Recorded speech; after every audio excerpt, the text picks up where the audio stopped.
You're listening to Empyrean's podcast, Benefits and Beyond. This podcast is a collaborative production involving both artificial intelligence and human creators, blending machine-generated and human-curated content. Ever feel like you're talking to a brick wall working remotely? Uh-huh. I swear. The other day I spent maybe 20 minutes going back and forth on this whole email thread. Oh, no. And then it hit me. The other person, they were out of office that day. Oh, no. It's like, could you imagine? Yeah, the worst. Just totally talking to myself. And I think this whole thing, it got me thinking about, how do we even stay connected in this crazy digital world, Oh, absolutely. And, it's so funny you say that because, and I know we were going to talk about this, you sent over the Connected Workplace guide. It's like, it's the perfect thing to be diving into right now. Right. It's like they knew we were having this conversation. But okay, so for everyone listening, this guide, right off the bat, it hits you with this stat. Over half of U.S. employees, they're feeling disconnected at work. Over half. It's wild, right? And I think, for anyone listening who's maybe leading a team or even part of a team, it really highlights, this isn't just about, feeling a little bit lonely while you're working from home. Right. This is about, are we firing on all cylinders if people aren't feeling connected, to their work, to their teams? Yeah, and this guide, it's not just like fluffy feel-good stuff either, right? We're talking about real consequences here, like burnout, Yeah. lower performance, even health risks. Yeah, and they actually, they back it up with research, right? They were citing, I think it was an NIH study, talking about how this feeling of disconnect, it directly ties into all of these things. It's like, okay, this is serious stuff. So, aside from not wanting to feel like we're all just floating out in the digital ether here, what's the upside? What happens when we actually get this connection thing right? Well, I'm glad you asked because, and this is what I love about this guide, they don't just present a problem, right? They actually talk about okay, what can we do? Yeah. What does it look like when you get it right? And they were saying that employees, if they are really feeling connected to their company culture, they're way more engaged, way more. They actually said something like 3.7 times more likely to be engaged. Right. And get this, 5.2 times more likely to recommend their workplace to other people. That's huge. So it's like happy employees, happy shareholders. There you go. I don't know if that's the saying, but it should be. Should be. But okay, I'm sold, right? Connection is good. It's good for everyone. But how do we actually make it happen?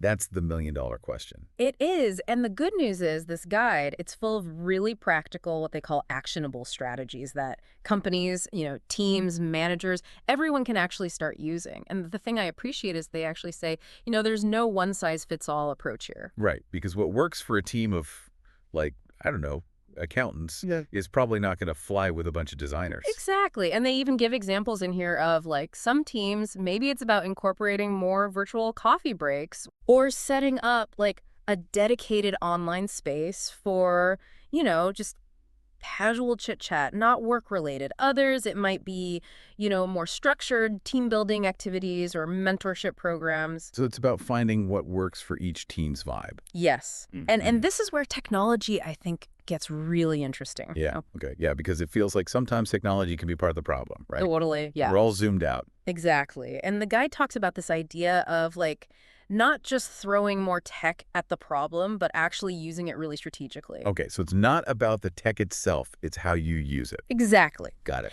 And this is where they talk about how important it is for leaders to be on board with all of this, right? Right, like walk the walk. Exactly. It's not enough to just say, hey, team, go connect with each other.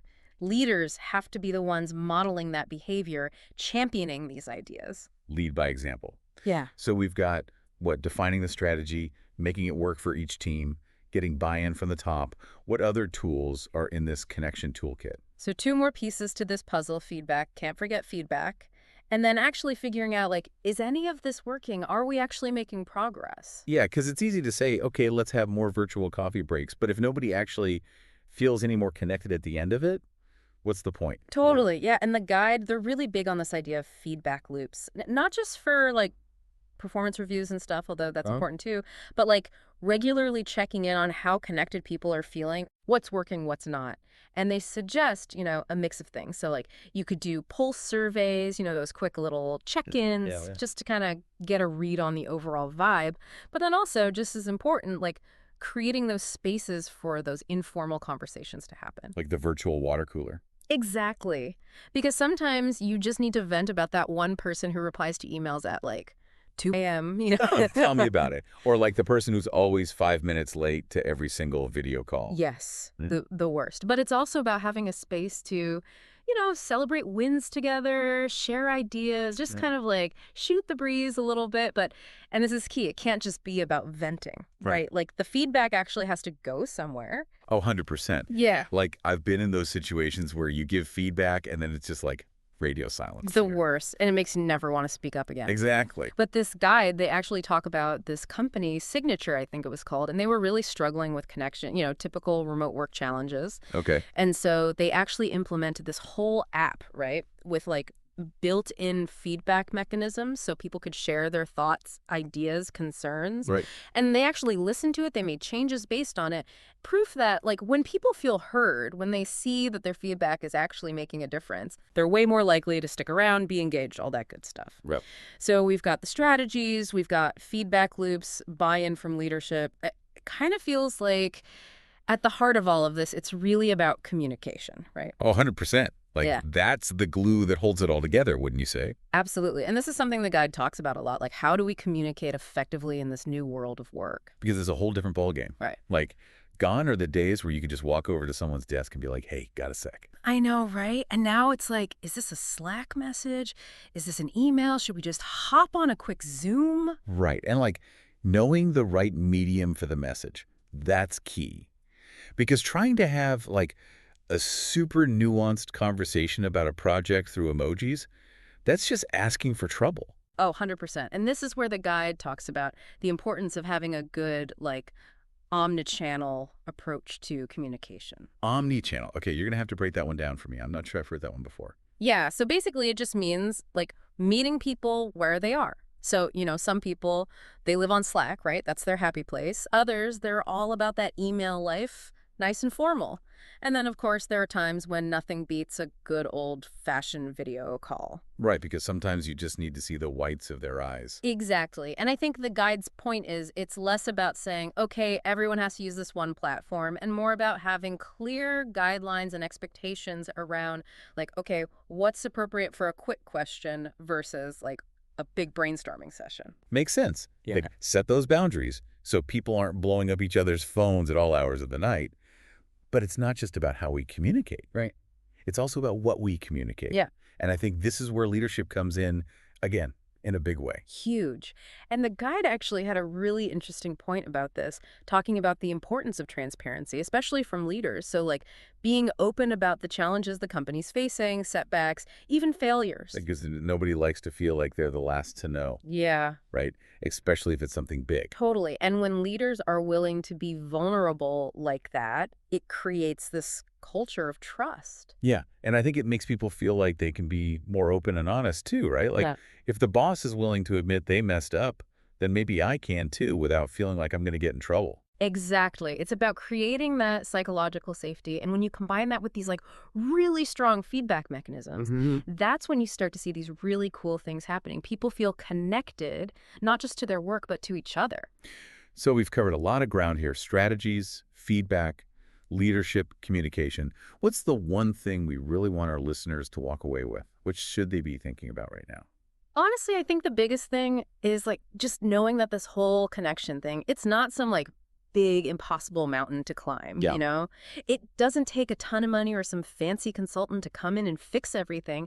It's really about making that choice, you know? Okay. Deciding that connection matters, that it's worth investing in, and then taking those small, like, practical steps we've been talking about. Making it part of the DNA, right? Like, it's just how we do things around here. Exactly. And I think, this guide has got me thinking, if I could just snap my fingers and change one thing, just one, about how we communicate at work, to make it instantly more connected. Okay, I like this. What would it be? And you know what? I think it would be creating more of those like spontaneous moments that you just you can't really plan for, you know? Right, like those random run-ins you have in the office that end up sparking the best ideas. Yeah, it's like, what if we had a virtual water cooler channel, right? Just for like totally non-work related stuff. Okay, yeah. Or, once a month we have like a team coffee break where everyone dials in. And it's not about a project or a deadline. It's just like hanging out. I love that because it's those moments, those little interactions where like